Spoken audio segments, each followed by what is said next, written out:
Welcome to citizens pulse. నేను మీ రాజేష్.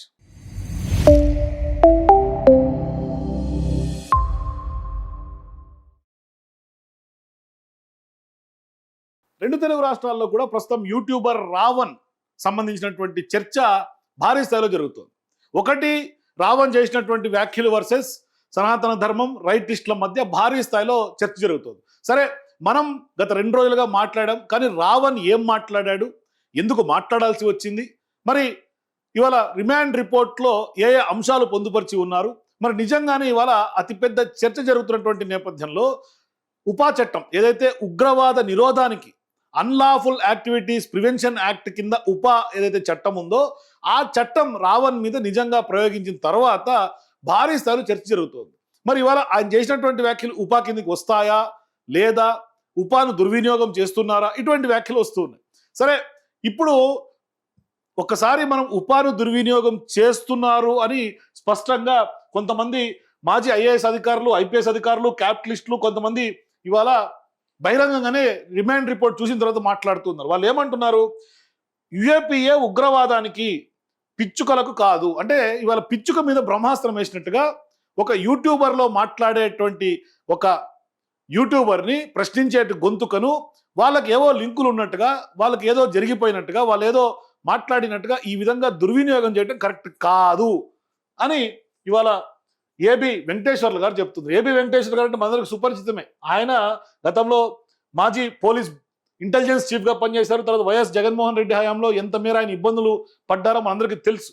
అటువంటి వ్యక్తి చంద్రబాబు నాయుడు గారు అన్నాడు 2014 నుంచి తర్వాత ఉన్నటువంటి క్రమంలో కూడా ఎంత స్థాయిలో ఆయన చక్రం తిప్పాడో కూడా తెలుసు. పోలీస్ వ్యవస్థలో, పోలీస్ శాఖలో, ఇంటెలిజెన్స్లో అందరికీ తెలుసు.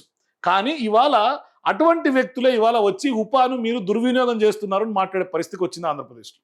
సో ఇప్పుడు నిజంగా ఆలోచన చేయాల్సినటువంటి సందర్భం ఇది నిజంగా మేధావులు లాంటి వాళ్ళు, మాజీ ఐపీఎస్ అధికారులు ఇవాళ రిమాండ్ రిపోర్ట్లో మీరు రాసినటువంటి అంశాలకు, పెట్టినటువంటి సెక్షన్లకు సంబంధం లేదు, కోర్టులో ఇటువంటి వ్యాఖ్యలు చేసినటువంటి రావణ్ మీద ఈ కేసులు నిలబడవు అని చెప్తున్నారు. సరే, వాళ్ళు చెప్పినటువంటి అభిప్రాయాన్ని మనం ఇక్కడ వ్యక్తీకరిస్తున్నాం. కాకపోతే మరి అవి నిజంగా కోర్టులో వ్యాలిడ్ అవుతాయా, కోర్టులో నిలబడతాయా, నిలబడవా, ఇవన్నీ కోర్టులు తెలుస్తాయి.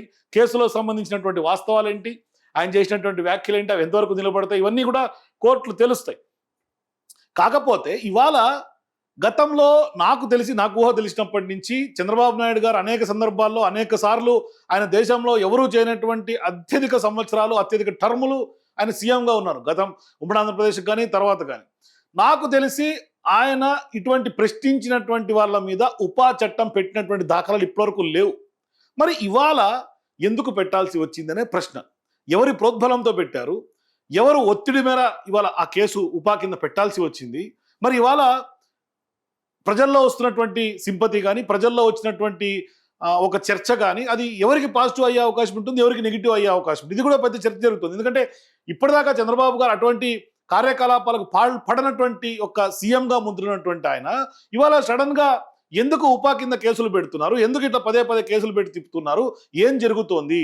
ఎందుకంటే గతంలో వైఎస్ రాజశేఖర రెడ్డి గారు ఉన్నప్పుడు ఏం జరిగింది, చంద్రబాబు నాయుడు గారు ఆనాడు ఉన్నప్పుడు ఏం జరిగింది, గతంలో ఆంధ్రప్రదేశ్ విడిపోయిన తర్వాత వైఎస్ జగన్మోహన్ రెడ్డి గారి హయాం చూసాం, చంద్రబాబు నాయుడు గారికి సంబంధించినటువంటి హయాం చూసాం. సో ఈ 2 టర్ములు కూడా మనం చూసాం. కాబట్టి ఆంధ్రప్రదేశ్లో కక్షా రాజకీయాలు అనేది పెట్టింది పేరుగా ఉంది. కానీ ఇటువంటి ఉపా చట్టం అన్నది మాత్రం ఇప్పటిదాకా ఎప్పుడూ లేదు, కానీ ఇవాళ పెట్టారు. సో ఇప్పుడు మనం ఎక్స్క్లూజివ్గా వీళ్ళ వాదన విన్న తర్వాత, తెరపైకి ఈ వాదన దుర్వినియోగం అన్న వాదన వచ్చిన తర్వాత, ఇవాళ ఉపా చట్టం అన్నది ప్రయోగించడం మొదలుపెట్టిన తర్వాత ఇవాళ రావణ్కి అయింది, రేపు ఇంకొకరికి అవుతుంది, మరొకటికి అవుతుంది. అంటే నీవు నేర్పినటువంటి విద్య నీరజాక్ష అని అది రివర్స్ అయ్యే అవకాశాలు కూడా ఉంటాయి. కాబట్టి ఇది ఒక సెట్ ఆఫ్ ఎగ్జాంపుల్గా చూడాల్సినటువంటి అవసరం ఉంది. ఎందుకు అంటే ఇక్కడ ఎవరు కూడా ఎక్స్ట్రీమ్గా వెళ్లాల్సినటువంటి అవసరం ఉంది. ఎక్స్ట్రీమిస్టులుగా మనం మాట్లాడటం కూడా తప్పే. అటువంటి నేపథ్యంలో రావణ్ భాషను సమర్థించట్లేదు, రావణ్ వ్యాఖ్యల్ని సమర్థించట్లేదు ఎవరు కూడా. కాకపోతే ఇంత భారీ స్థాయిలో సెక్షన్లతో కేసులు పెట్టనే ఇక్కడ అభ్యంతరంగా చెప్తుంది. ఎందుకంటే ఉపా చట్టం అనేది ఉగ్రవాదానికి, ఈయన నక్సల్స్కి శ్రద్ధాంజలి ఘటించినంత మాత్రాన నక్సల్స్ భావజాలం వ్యాప్తి చేసినట్టు కూడా కాదు అనేది ఏకంగా ఏబి వెంకటేశ్వరరావు గారు లాంటి వాళ్ళు చెప్తున్నారు. సీనియర్ ఐపీఎస్ అధికారులు, ఆయనకు తెలిసినటువంటి చట్టాలు లేవు, ఆయనకు తెలిసినటువంటివి కూడా లేవు. కాబట్టి ఆయన ఏమంటారు ఒకసారి నేను మీకు చెప్పే ప్రయత్నం చేస్తాను. తర్వాత నా దగ్గర రిమాండ్ రిపోర్ట్ కూడా ఉంది ఎక్స్క్లూజివ్. రిమాండ్ రిపోర్ట్లో అసలు ఏమేమి అంశాలు పొందుపరిచారు కూడా చూసే ప్రయత్నం చేద్దాం. సో ఇప్పుడు ఏబి వెంకటేశ్వరరావు గారు ఏమంటారంటే, ఖచ్చితంగా ఉపా చట్టం దుర్వినియోగం అవుతోంది రాష్ట్రంలో. అట్లాగే రావణ్ వరుస అరెస్టులు కూడా చట్ట వ్యతిరేకంగా జరిగినటువంటి మాత్రమే. రావణ్ వ్యాఖ్యలు కానీ వీడియోలను కానీ మేము సమర్థించలేదు. అయినప్పటికీ కూడా ఉపా చట్టం ఎవరి మీద పడితే వారి మీద వినియోగించకూడదు. ఖచ్చితంగా ప్రజా హక్కులు కాలరాసే పరిస్థితి ఈ యొక్క చట్టం వల్ల వస్తోంది. మరి నిజంగా ఆంధ్రప్రదేశ్లో ఇవాళ ఉపా చట్టం దుర్వినియోగం అవుతోంది. అసలు ఇటువంటి కేసుల్లో ఉపా చట్టం ఎందుకు అమలు చేయాల్సినటువంటి అవసరం వచ్చింది? అవసరం లేకపోయినా కూడా చేతిలో అధికారం ఉందని ఉపా చట్టాన్ని వాడుతున్నారు. స్వతంత్ర ఉద్యమంలో పొగబాంబు వేసినందుకు భగత్ సింగ్ పై ఇదే చట్టం ఉపయోగించారు. మనకు స్వాతంత్రం వచ్చిన తర్వాత కూడా అవే బ్రిటిష్ చట్టాలను మనం అనుసరించాం.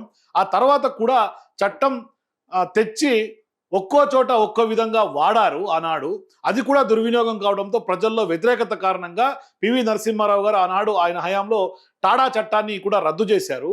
బీజేపీ వచ్చిన తర్వాత ఉగ్రవాద నిరోధక చట్టం పోటా అని కూడా తీసుకొచ్చింది. కానీ 2004లో కాంగ్రెస్ వచ్చాక ఆ పోటా చట్టాన్ని కూడా రద్దు చేసింది. సో ఇప్పుడు 2014లో బీజేపీ అధికారంలోకి వచ్చిన తర్వాత ఈ ఉపా చట్టాన్ని బాగా వాడింది. ఎవరైనా గట్టిగా నోరెత్తినా ప్రశ్నించేటువంటి వాళ్ళందరిపైన కూడా ఈ చట్టం ప్రయోగిస్తూ ఉన్నారు. వరవరరావు గారు నేటికి కూడా ముంబై నుంచి ఇంకా అర్బన్ నక్సలైట్ అని ముద్ర వేసి ఆయన్ని హైదరాబాద్కి వచ్చే పరిస్థితి లేకుండా చేశారు.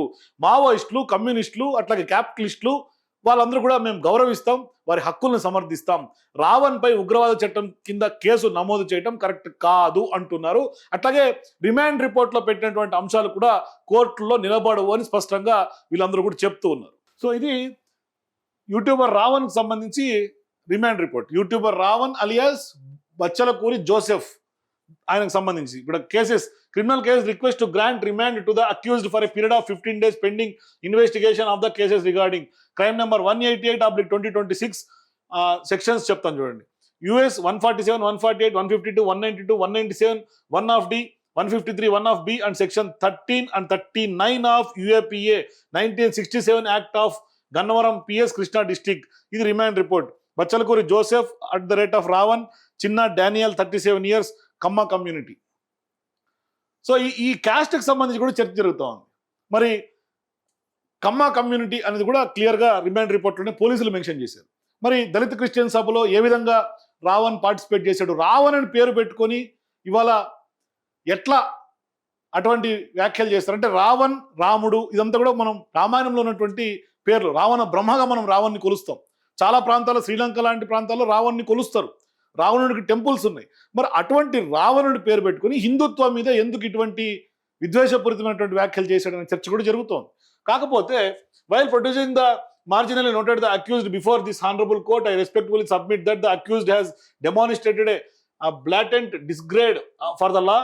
Despite multiple cases being registered against him across AP and Telangana, he continues to operate as a director of the Prashna social media channel, creating and publishing provocative videos intended to encourage and wage a war by abetting the general public, students and unemployed youth to the wage. ఇదంతా రాసుకొచ్చారు. ఆయన ఎట్లా చేసుకొచ్చారు అంటే ban చేసినటువంటి terrorist organisations, Maoist group CPIML by initiating hatred between harmonious religions and communal groups. He is being in conspiracy with all his accomplices, has committed these offenses. ఇన్ని crimes పెట్టారు. ఎక్కడెక్కడ Eluru 3 Town లో ఒక కేసు, ఇనగూదూరు PS లో కృష్ణా జిల్లాలో ఒక case, Sarpavaram PS కాకినాడలో ఒక case, Pithapuram town PS, Payakaraopeta, Nidadavolu, Eluru 3 Town ఇట్లా మొత్తం 8 కేసులు పెట్టారు.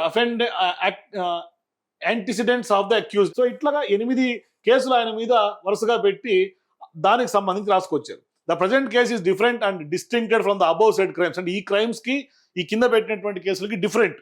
ఎట్లా ఇక్కడ ఏం చెప్పారు, honourable supreme court in the TT Antony's కేసులో ఏం చెప్పిందంటే, on the other hand the registration of the present FIR is justified and permissible as per the law laid down by the Honorable Supreme Court in the case of State of Rajasthan versus Surendra Singh Rathore reported in the 2025 section online SC 358. Idan cheptundi, from the above conspectus of judgments inter alia, the following principles emerge regarding the permissibility of the registration of a second FIR. When the second FIR is counter complaint or presents a viral version, a rival version of a set of facts in reference to which an earlier FIR already stands registered. When the ambit of the two FIRs is different, even though they may rise from the same set of circumstances. when investigation and or other avenues reveal the earlier FIR as a set of facts to be part of a larger conspiracy. So ఇదంతా చెప్పుకుంటూ వచ్చి ఇక్కడ ఏం పెట్టారు, therefore the registration of present FIR is permissible under law and it has to be considered on its own merits by the honorable court given the scope, ambit and the larger conspiracy involved in this case. The other cases are only offenses related to social media postings and usage of abuse language. అంటే పైన ఉన్నటువంటి అన్ని కేసులు కూడా కేవలం social మీడియాలో మాట్లాడినటువంటి పోస్టులకు సంబంధించింది. కానీ the recorded section 183 BNSA statements and the collected videos reveal that this is not a solitary incident. This is a systematic and continuous pattern of creating and initiate communal and religious differences, culminating in a clear intent to wage war against the state. అంటే విద్వేషాలు రెచ్చగొట్టేలాగా, రాష్ట్రాన్ని విచ్ఛిన్నం చేసేలాగా, దేశ సార్వభౌమత్వాన్ని కూడా కొంత దెబ్బతీసేలాగా ఆయన చేసినటువంటి వ్యాఖ్యలు ఉన్నాయి అని. So the facts of the case are that the complaint is residing at Gannavaram and he is a director of AP roads development corporation and Janasena party president to Gannavaram. He is habituated to watch the political speech and public addresses meetings in social media platforms. Subsequently, when he watched a video that dated on 28/6/2026, one Reda Shravan Kumar conducted a Dalit Christian meeting at Elur, to which the accused Bachalakuri Joseph and Prashna Ravan, a famous YouTuber, attended as chief guest. While in meeting, the accused made highly derogatory, abusive and unparliamentary remarks against constitutional authorities holding official positions in the state of Andhra Pradesh. The comments made by him in the public meeting were widely circulated and propagated by him through various social media platforms and electronic media. The language used by him has caused severe anger and outrage among the public. ఇక్కడ then the watch seven other videos. అంటే ఎప్పుడైతే ఏలూరు దళిత Christian మహాసభల్లో ఆయన మాట్లాడిన తర్వాత అక్కడ hatred speech, ఆయన మాట్లాడినటువంటి భాష మీద కొంత అభ్యంతరకరం ఉండి యాంగర్ పెరిగి, then he watched several other videos in social media channels and noticed the accused was systematically widely disseminating through his social media channels inflammatory public speeches, selectively edited and distorted information relating to social sensitive issues in the form of audio visual publications. ఇక్కడ ఏమంటారు, the content is as follows. మనిషిని దోచుకునే వ్యవస్థ సాగినంత కాలం పోరాటం జరుగుతుంది. ఎందరో మావోల కొన్ని పేర్లు చెప్పి వేరువేరు పేర్లతో పుడుతూనే ఉంటారు. ఈనాడు పల్లెల్లో, ఆదివాసీ గూడాల్లో అమాయకంగా గుండెలు అవిసేలా ఏడుస్తున్న ఈ తల్లులు కన్నీళ్ళ సాక్షిగా మళ్ళీ పోరాటం పుడుతూనే ఉంటుంది, యుద్ధం కొనసాగుతూనే ఉంటుంది అంటూ కూడా అంటే నక్సల్ భావజాలాన్ని కొంత ప్రోత్సహించేలాగా నక్సల్బరీ ఉద్యమం ఖచ్చితంగా అణిచివేయబడ్డది కాదు, ఖచ్చితంగా అది రూపాంతరం చెంది మళ్ళీ పుడుతుంది. వాళ్ళు ఏమి ఇచ్చారు కింద, వీరులు మరణిస్తూనే ఉంటారు, పుడుతూనే ఉంటారు, యుద్ధం కొనసాగుతూనే ఉంటుంది అంటూ కూడా ఆయన చేసినటువంటి స్టేట్మెంట్స్. ఇది బచ్చలకూరి జోసెఫ్ చేసినటువంటి స్టేట్మెంట్స్. ఈ స్టేట్మెంట్స్కి మనకు కూడా సంబంధం లేదు ఇక్కడ. సో ఈ published in on 25th November 2025 and that has more than 28,000 views and 2,900 likes.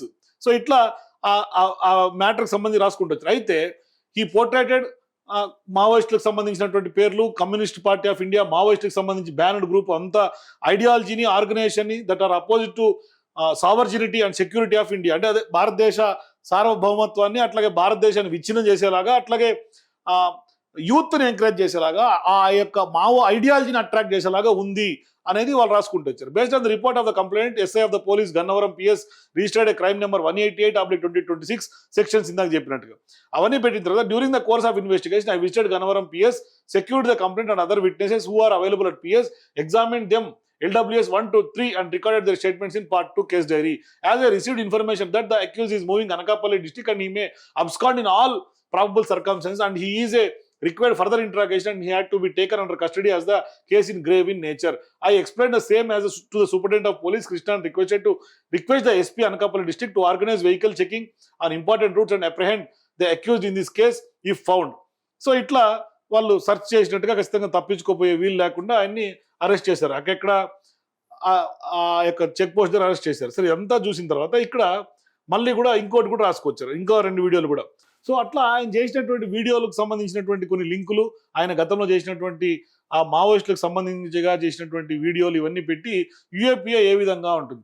Is it to be pointed out with alarm that CPI Maoist party is a banned organisation under the Unlawful Activities Prevention Act 1967 and the activities of the organization fall under the category of Terrorist Act and the organization itself is a terrorist organization by definition given under section 15 of UAPA 1967. Open source information shows clearly that armed conflicts involving the banned Communist Party of India have claimed nearly 12,000 Indian lives since the insurgency peak by March 31st, 2026. So ఇట్లా రాసుకుంటూ వచ్చారు. అట్లాగే ఆయన మావోయిస్టుల వ్యాఖ్యల తర్వాత ఇంకోటి కూడా ఉంది. అంటే సమాజంలో హిందుత్వాన్ని ఏ విధంగా ఆయన సనాతన ధర్మాన్ని కించపరత చేసినటువంటి వ్యాఖ్యలను కూడా స్పష్టంగా ఇక్కడ మెన్షన్ చేశారు. During the investigation I have collected the screen shots of all the comments made to the above video posted by the accused while playing the above video in the YouTube, recorded the screen showing the description, likes, views and all the comments. The video is not available in the YouTube, which is clearly establishing that accused started destroying the evidences to protect him from the clutches of law. ఏదైతే అంటే ఈయన ఎప్పుడైతే arrest అయ్యారో వరుసగా ఈయన పాత వీడియోలని డిగ్ చేయడం start చేశారు. డిగ్ చేస్తున్నటువంటి క్రమంలో వరుసగా మావోయిస్టులకు సంబంధించి కొన్ని ఆ భావజాలం వ్యాప్తి అని ఒక వీడియో, అట్లాగే సనాతన ధర్మానికి సంబంధించి కూడా ఆయన గతంలో చేసినటువంటి వ్యాఖ్యలు, రామాయణంలో చేసినటువంటి కించపరుసు చేసినటువంటి వ్యాఖ్యలు, కొన్ని క్యారెక్టర్ని హేళనగా చేసినటువంటి వ్యాఖ్యలు, అట్లాగే ఛాలెంజ్ చేసినటువంటి వ్యాఖ్యలు, ఇవన్నీ ద్రౌపదికి సంబంధించిన అవన్నీ కనిపించినాయి. మనం గతంలో కూడా మాట్లాడుకున్నాం. సో అటువంటి వ్యాఖ్యలన్నీ కూడా పెట్టి ఇన్స్టాగ్రామ్లో వైరల్ అయినటువంటి వీడియోలకు సంబంధించినటువంటి లింకులతో సహా ఇవాళ రిమాండ్ రిపోర్ట్లో మెన్షన్ చేశారు. అయితే ఇవాళ ఇన్వెస్టిగేషన్లో భాగంగా ఇన్ని కొన్ని క్వశ్చన్స్ అడిగారు. What is your actual full name, father's name, mother's name, married, full family details, native of, ఇట్లా కొన్ని డీటెయిల్డ్గా అడిగారు. అంటే మీకు వెనకాల ఏమైనా ఫండింగ్ ఉందా, అట్లాగే వీడియో అడ్రస్ చేసి బ్యాండ్ ఆర్గనైజేషన్ సంబంధించి మీరు మాట్లాడాల్సినటువంటి సందర్భం ఎందుకు వచ్చింది, మీరు ఏ ఉద్దేశాలతో చేశారు, మీ వెనకాల ఏమన్నా ఒక ఆర్గనైజ్ నెట్వర్క్ ఏమన్నా ఉందా, మీరు ప్లాన్డ్గా చేశారా, ఇవన్నీ వాళ్ళు అడగటం జరిగింది. సో ఇదంతా అయిన తర్వాత దానికి సంబంధించినటువంటి website, Facebook, Insta, Twitter, YouTube, backup channels ఇవన్నీ కూడా తీసుకొచ్చి ఫైనల్గా యూఏపీఏ కింద సెక్షన్స్ కింద కేసు నమోదు చేసి 15 రోజుల పాటు రిమాండ్ విధించారు ప్రశ్న రావణ్కి సంబంధించి అలియాస్ బచ్చలకూరి జోసెఫ్. కాకపోతే ఇక్కడ ఈ సందర్భంగా యూఏపీఏ చట్టం దుర్వినియోగం అవుతుంది అని చర్చ జరుగుతున్నటువంటి నేపథ్యంలో మాజీ ఐపీఎస్ అధికారి ఏమంటారు కూడా ఒకసారి విందాం. రావణ్ మీద పెట్టిన 20 పేజీల రిమాండ్ రిపోర్టు చదివాను. ఇందులో పెట్టిన సెక్షన్లన్నీ చదివాను. ఆ సెక్షన్లో ఒక్కొక్క సెక్షన్ అర్థం ఏమిటో తెలియనివి తెలుసుకున్నాను. ఇందులో వాళ్ళు పెట్టినటువంటి ఎవిడెన్స్ కానీ, ఇందులో వాళ్ళు పెట్టినటువంటి రావణ్ చేశాడు అని చెప్తున్నటువంటి పనులు కానీ అవి ఏవి కూడా యుఏపిఏలో పెట్టిన సెక్షన్ 13 కానీ సెక్షన్ 39 కింద కానీ ఎట్టి పరిస్థితుల్లోనూ నిలబడవు. అంతవరకు చట్టం తెలిసిన వాడిగా ఆ మాత్రం చెప్పగలరు. క్లియర్గా చెప్తున్నాడు, ఇవి కోర్టుల్లో నిలబడవు. అంటే ఆయన చేసినటువంటి వ్యాఖ్యలు సహజంగా కొన్ని బిట్స్ వైరల్ అయినప్పుడు దాని మొత్తం కంటెంట్ చూస్తే దాని మీనింగ్ మారిపోతుంది. స్టార్టింగ్లో ఒక బిట్ వైరల్ అయితే ఆ బిట్ వరకే చూస్తే ఒక మీనింగ్ ఉంటుంది, మొత్తం కంటెంట్ మొత్తం చూస్తే ఖచ్చితంగా దాని వీడియో మారిపోతుంది. కాబట్టి ఖచ్చితంగా కోర్టులో పూర్తి వీడియోలు చూపించి దాని మీద వాదనలు జరిగే అవకాశాలు ఉంటాయి. కాబట్టి చట్టం తెలిసిన వాడిగా ఈ సెక్షన్స్ వర్తించవు, నిలబడవు అని చెప్తూ ఉన్నారు. కాబట్టి ఖచ్చితంగా దుర్వినియోగం అయ్యిందేమో అన్న వాదనకు బలం చేకూరుతోంది ఇక్కడ. మరి ఎందుకు పెట్టారయ్యా? జడ్జి గారు రిమాండ్ ఎందుకు ఇచ్చారు అని అంటే, విచారణలో ఆ సెక్షన్లు నిలబడతాయా లేవా అనేది వేరే విషయం. రిమాండ్ ఇవ్వటానికి పోలీసులు చెప్పిన కారణం అది వేరే అంశం. పోలీసులు ఏం చెప్పారంటే, లేదండి చూచాయిగా ఈయన మావోయిస్టు సానుభూతి పరుడని చెప్పి అలా రాతల ద్వారా తెలుస్తుంది, కాబట్టి ఆయన ఫోను, ఆయన కంప్యూటర్లు, ఆయన ఇళ్ళు, ఆయన ఆఫీసులు, ఆయన బ్యాంక్ అకౌంట్లు అన్ని వెతికితే గాని ఈయన ఏమైనా వాళ్ళకి ఆర్థికంగా కానీ వేరే రకంగా కానీ సహాయం చేశాడో లేదో తెలీదు. ఇదంతా దర్యాప్తు చేయాలంటే టైం పడుతుంది. దర్యాప్తు చేసే టైంలో ఆయన కనుక బయట ఉంటే ఆ దర్యాప్తుకి ఆటంకం కలుగుతుంది, కాబట్టి జైల్లో ఉంచండి, రిమాండ్ ఇవ్వండి అని చెప్పి రాశారు. అందువల్ల రిమాండ్ వచ్చింది తప్ప ఇందులో పోలీసులు ఉటంకించినటువంటి రావణ్ చర్యల ఆధారంగా అతను యుఏపిఏ కింద శిక్షార్హుడు అని కాదు అతనికి రిమాండ్ ఇచ్చింది. సో చాలా క్లియర్గా చెప్తూ ఉన్నారు ఏబి వెంకటేశ్వరరావు గారు. కాకపోతే మరి కోర్టులో ఎటువంటి వాదనలు జరుగుతాయి, మరి ఆ సెక్షన్లు నిజంగా నిలబడతాయా, నిలబడవా, రావణ్ చేసినటువంటి వ్యాఖ్యలు ఎంతవరకు శాండిటీ ఉంటుంది, ఇవన్నీ వేరే. కానీ ఇవాళ రాజకీయంగా కూడా అతిపెద్ద చర్చ జరుగుతుంది. రావణ్ ఇవాళ ప్రశ్నించడం మొదలుపెట్టిన తర్వాత ఇవాళ పవన్ కళ్యాణ్ గారిని డిప్యూటీ సీఎంగా జనసేన పార్టీ అధినేతగా ఉన్నటువంటి పవన్ కళ్యాణ్ గారినే ప్రశ్నిస్తున్నారు. టార్గెట్ పవన్ కళ్యాణ్గా ఆయన వ్యాఖ్యలు చేస్తున్నారు. సమాజంలో సనాతన ధర్మాన్ని విద్వేషపూరితమైనటువంటి వ్యాఖ్యలు రావణ్ చేస్తున్నాడు అని ఓ చర్చ జరుగుతోంది. కాబట్టి దీని వెనకాల మొత్తం పవన్ కళ్యాణ్ గారే ఉండి నడిపిస్తున్నారు అనేది అతిపెద్ద చర్చ. కాకపోతే ఇవాళ పవన్ కళ్యాణ్ గారికి సంబంధించి కూడా కొంతమంది ఇండస్ట్రీకి సంబంధించినటువంటి వాళ్ళు, కొంతమంది నటీనటులు, లేదంటే కనుక కొంతమంది ఆయన ఫ్యాన్స్ కూడా వాళ్ళు కూడా కొన్ని వీడియోస్ చేసి రావణ్కి సపోర్టివ్గా చేసి ఇవాళ విడుదల చేస్తున్నటువంటి సందర్భాలు ఉన్నాయి. సరే ఆ వీడియోని కూడా చూడండి మీరు. శ్రీ శ్రీ శ్రీ కొనిదల పవన్ కళ్యాణ్ గారు, నా రాష్ట్ర డిప్యూటీ సీఎం గారు. What sir, what is this sir? This is not fair sir. ప్రజలు మిమ్మల్ని నమ్మి ఓట్లేసి గెలిపించి పవర్ ఇస్తే ఒక రాష్ట్రానికి ఉప ముఖ్యమంత్రిగా ఉన్న మీరేంటి సార్ చిన్న చిన్న వాళ్ళ మీద రివెంజ్లు తీసుకుంటున్నారు?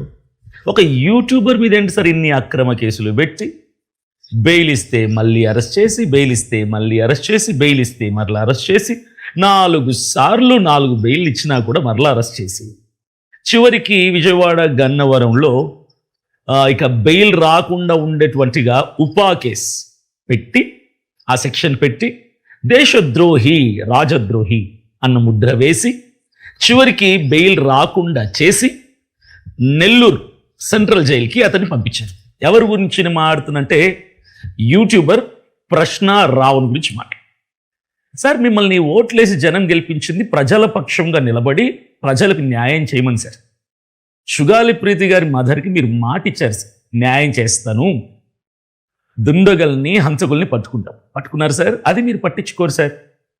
రాష్ట్రంలో ఎన్నో మేజర్ ఇష్యూస్ ఉన్నాయి సార్, వాటి మీద మీరు కాన్సన్ట్రేట్ చేయట్లేదు సార్.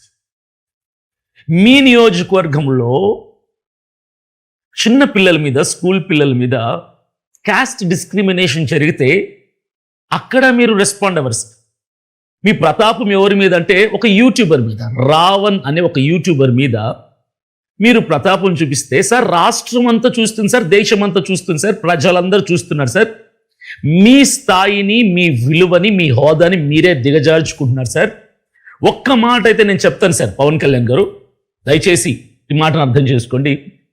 నాకు తెలిసి ఇక మీరు ఇదే చివరి ఎమ్మెల్యే, చివరి ఉప ముఖ్యమంత్రి హోదా, ఇక మీరు ఈ హోదాలోకి రాలేరు, ఇక మీకు ప్రజలు ఓట్లేరు. ఎందుకంటే మీకు మీరే శత్రువులుగా మారిపోయారు సార్. ప్రజలందరి దృష్టిలో మీ విలువని, మీ స్థాయిని దిగజార్చుకున్నారు సార్. ఒక్క రావణ్ విషయంలో మీరు చేసిన ఈ పొరపాటు మీ పదవికే ముప్పు తెచ్చింది సార్. దీన్ని ఇంకా మీరు సరిదిద్దుకోలేరు సార్. ఒక్క 3 సంవత్సరాల తర్వాత ప్రజలు ఇచ్చే తీర్పు దిమ్మ తిరిపోయేలా ఉంటుంది సార్. సార్, మీరంటే నాకు చాలా అభిమానం sir. I'm huge fan of you sir. Power star Pavan Kalyan garu మీరంటే నాకు చాలా ఇష్టం సార్. కానీ ఈ మధ్య మీ మీద అభిమానం చచ్చిపోయింది. సో చూశారు కదా. సో ఇట్లా ప్రశ్న రావణ్ అలియాస్ బొచ్చలకూరి జోసెఫ్కి సంబంధించినటువంటి వ్యవహారం, రిమాండ్ రిపోర్ట్, 20 పేజీల రిమాండ్ రిపోర్ట్ చూసిన తర్వాత ఇవాళ ఏబి వెంకటేశ్వరరావు గారు అతిపెద్ద చర్చను రాజేసేటట్టుగా ఆయన దుర్వినియోగం అవుతోంది యూఏపీఏ చట్టం అంటూ కూడా చేసినటువంటి నేపథ్యం. నిజంగా కూడా యూఏపీఏ చట్టం దుర్వినియోగం అవుతోంది అంటే అవుతోంది. ఎందుకంటే తెలంగాణ విషయం తీసుకుంటే కూడా ప్రభుత్వాన్ని ప్రశ్నించినటువంటి కొన్ని తెలుగు స్క్రైబ్ లాంటి వాటిపైన కూడా యూఏపీఏ చట్టాలని ఇంప్లిమెంట్ చేసి కేసు పెట్టేటువంటి దాఖలాలు ఇక్కడ తెలంగాణలో కూడా ఉన్నాయి. దాని మీద కూడా పెద్ద రివోల్ట్ వచ్చింది, ఎడిటర్స్ గిల్డ్ ఖండించింది, ఇవన్నీ జరిగినాయి. కాకపోతే ప్రభుత్వాలు నిజంగా అధికారం చేతిలో ఉంది కదా అని యూఏపీఏ చట్టాలను ఈనాడు ప్రదర్శిస్తే, ఈనాడు నిజంగా అటువంటి బ్రహ్మాస్త్రాలు, పిచ్చుకు మీద బ్రహ్మాస్త్రం లాగా ఈనాడు ప్రయోగిస్తే రేపొద్దునే భవిష్యత్తులో ఎటువంటి పరిణామాలు దారితీసే అవకాశం ఉంటుంది. ఎందుకంటే ఎవరికి అధికారం శాస్త్రం కాదు.